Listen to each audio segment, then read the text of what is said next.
A kam borxhun e diçka ndaj dikujt apo?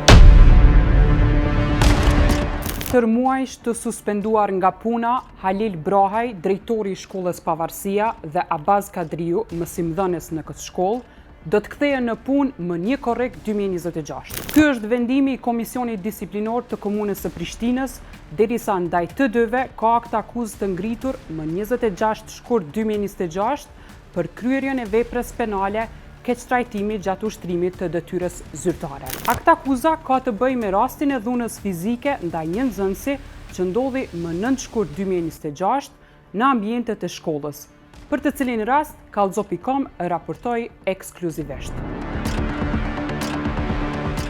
Gjykata e Prishtinës ka thënë për Kallxo.com se lëndën për Brahajn dhe Kadriun e kanë pranuar më 3 mars 2026 dhe duke qenë lëndë e re, ende nuk është caktuar seanca fillestare.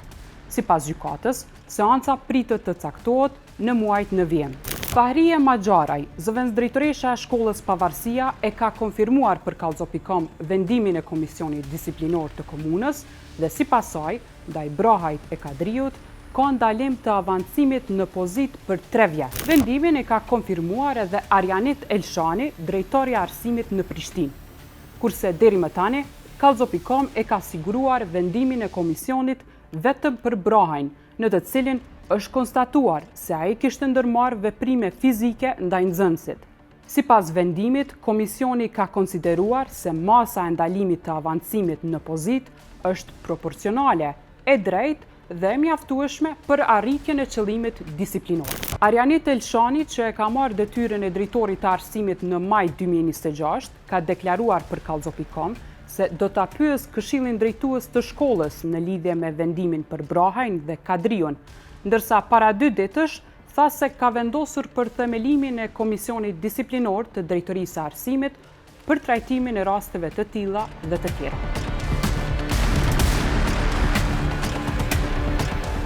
Do të jem aty prezent që të shoh atë se çka mendon Këshilli Drejtues, pra ku janë të përfshirë prindrit, ku janë të përfshirë nxënësit dhe ku janë të përfshirë mësimdhënës për të marrë një vendim të dur për zgjedh. Pra pa e cenu asnjëherë interesin e nxënësve, interesin e prindve, por në anën tjetër edhe duke ruajtur dinjitetin e mësimdhënësve në anën tjetër. Në rast se merrni mendim negativ prej Këshillit Drejtues të shkollës Pavarësia në lidhje me vendimin e Komisionit Disiplinor që këta të dy persona të kthehen në shkollë. Po largohet bre, veç që shikon bazën ligjore, është kërkesë dhe largon e zëvendëson njërin e ndron njërin, pse a kam borxhun e diçka ndaj dikujt apo? Është vërtet shumë e dhënshme që sot e shohim një gjendje të tillë nëpër shkollat tona, anën banë. Pra është e dhëmshme, e topshme në raport me sjelljet edhe të njerëzve, pra në këtë rast të mësimdhënësve, të stafit dhe drejtuesve, por në anën tjetër edhe sjelljet të nxënësve. Pra, një farë lloj nuk e di, është vështirë sot edhe për mua, është vështirë me e bë cilësime, është vështirë me e bë një vlerësim të drejtë.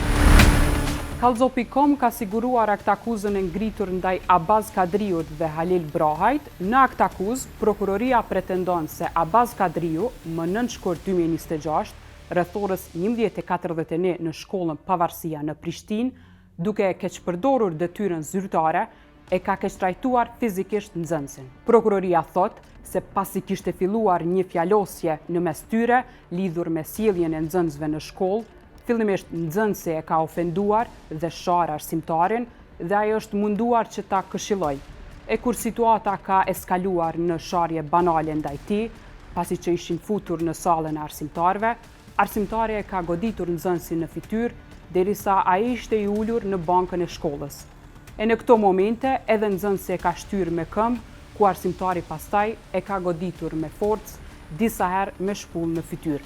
Kurse për Halil Brahajn, prokuroria thot se më 9 shkurt 2026, rreth orës 11:30 në shkollën Pavarësia, duke e keqpërdorur detyrën zyrtare, e ka keqtrajtuar fizikisht nxënësin në atë mënyrë që pasi kishte filluar një fjalosje në mes tyre në lidhje me sjelljen në shkollë, fillimisht nxënësi e ka ofenduar dhe shar drejtorin dhe ajo është munduar që ta këshillojë. Sipas prokurorisë, kur situata ka eskaluar në sharje banale ndaj tij, derisa ishin duke zbritur shkallët në njërin prej korridorëve të shkollës, Drejtori e godet me një shpull nxënësin në fytyrë. Me këtë rast, sipas aktakuzës, mësimdhënësi Abaz Kadriu në mbrojtjen e tij e ka pranuar kryerjen e veprës penale dhe ka deklaruar se i vjen shumë keq për këtë që ka ndodhur. Kadriu ka shtuar se ka qenë shumë i provokuar nga nxënësi i cili e kishte sharë dhe ofenduar në mënyrën më banale dhe gjeste të papranueshme për të si arsimtar. Qëllimi i tij ka qenë i mirë dhe përkundër që nuk ka qenë arsimtar dhe as përgjegjës në aspektin e mbikëqyrjes në shkollë. Ai vetëm kishte dashur që të ndihmonte drejtorin dhe shkollën, thuhet në aktakuzë.